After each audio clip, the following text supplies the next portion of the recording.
السلام علیکم ورحمۃ اللہ وبرکاتہ۔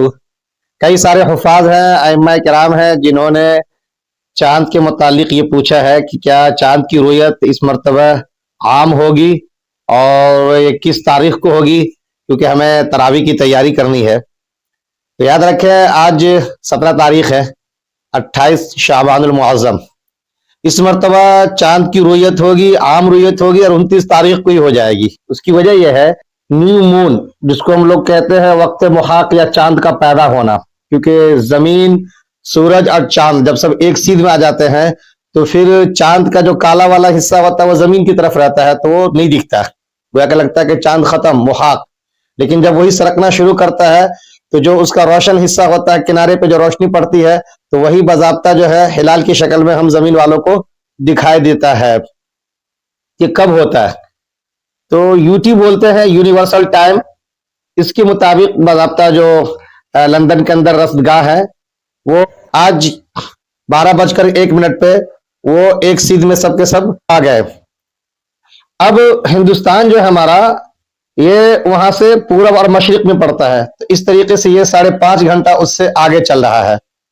تو گویا کہ وہاں کا جو 12:01 ہوگا وہ ہمارے ہندوستان کے اندر اسی کو آپ 5.5 گھنٹہ اگر آگے کر دیں تو 5:31 ہو جائے گا، یعنی شام کا وقت۔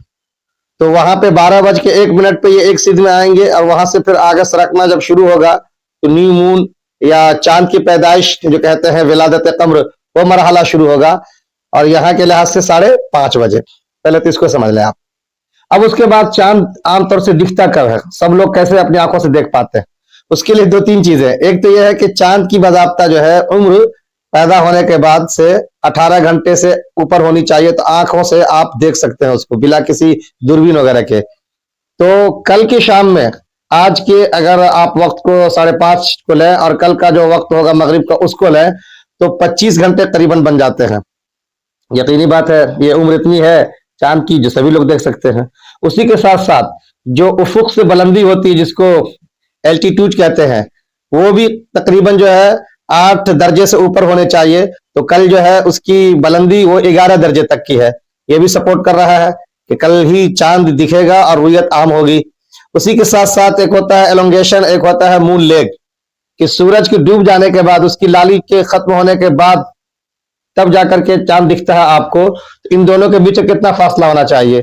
تو 25 منٹ سے لے کے 40-45 منٹ تک کا کہا گیا ہے، یہ ہونا چاہیے۔ تو 28 منٹ کا فاصلہ رہے گا، سورج کے ڈوب جانے کے بعد 28 منٹ تک چاند آپ کو نظر آئے گا افق پہ۔ یہ بھی چیز ٹھیک ہے۔ ایلنگویشن کہتے ہیں زاویائی فاصلے کو، یعنی کہ چاند اور سورج کے درمیان میں کتنا درجے کا فرق بنتا ہے، تو وہ بھی قریب قریب کہہ لیجئے کہ 8 درجے سے زیادہ اوپر جا رہے ہیں۔